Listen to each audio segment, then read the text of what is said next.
আসসালামু আলাইকুম। বিয়ে বাড়িতে যে সবজিটি রান্না করা হয় সেই সবজিটি রান্না করছি। চলুন তাহলে দেখে নিই কীভাবে তৈরি করেছি।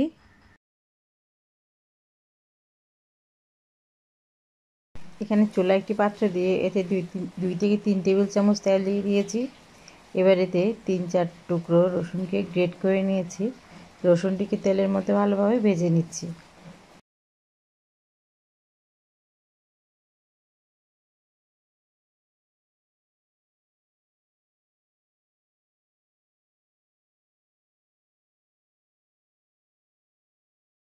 রসুনটি যখন হালকা বাদামি হয়ে গেছে, এবার এতে পেঁয়াজ কুচি দিয়ে দিচ্ছি 1/2 কাপ।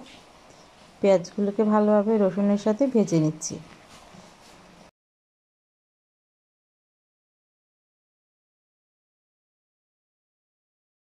এবার এতে বাদাম বাটা দিয়ে দিচ্ছি।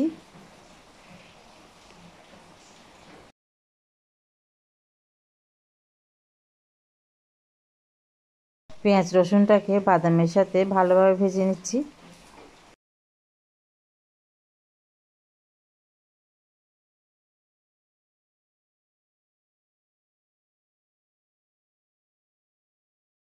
এবার এতে আমি মুরগির হাড় দিয়ে দিচ্ছি ছোট ছোট টুকরো করা। এখানে কলিজাও রয়েছে, গলাও রয়েছে। এবার এতে লবণ দিয়ে দিচ্ছি পরিমাণ মতো। লবণ দিয়ে মুরগিটিকে ভালোভাবে কষিয়ে নিচ্ছি। মুরগির মাংসটি কিছুটা কষা হয়ে গেলে এবার এতে অল্প অল্প পানি দিয়ে মুরগিটিকে ভালোভাবে কষিয়ে নিচ্ছি।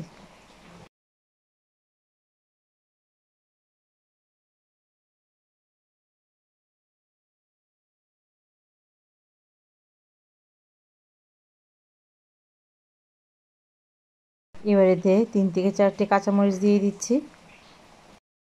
কাঁচামরিচ দিয়েও মুরগিটিকে ভালোভাবে কষিয়ে নিচ্ছি। মুরগিটি যখন ভালোভাবে কষা হয়ে গেছে, এবার এতে সবজিগুলো দিয়ে দিচ্ছি। এখানে আমার সবজির মধ্যে রয়েছে গাজর এবং পেঁপে। এগুলোকে আমি পাতলা স্লাইস করে কেটে নিয়েছি।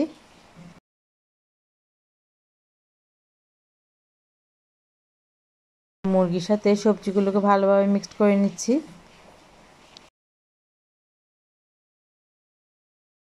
অল্প পানি দিয়ে পেঁপে এবং গাজরটিকে ভালোভাবে সিদ্ধ করে নিচ্ছি।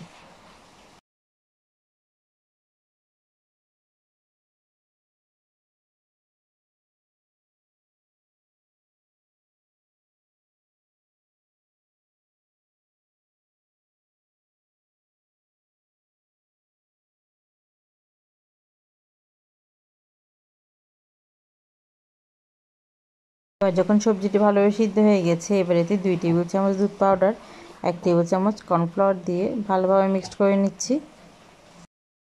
কর্নফ্লাওয়ার এবং দুধের মিশ্রণটি ভালোভাবে মিক্সড করে সবজির মধ্যে দিয়ে দিচ্ছি।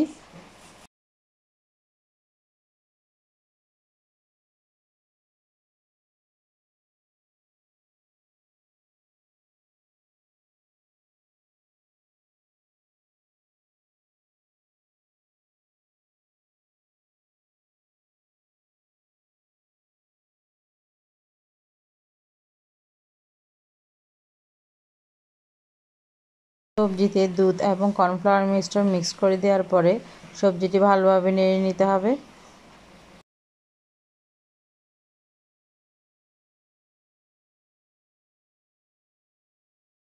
সবজিটি যখন ভালোভাবে সিদ্ধ হয়ে এসেছে, এবার এতে আমি ক্যাপসিকামগুলো দিয়ে দিচ্ছি।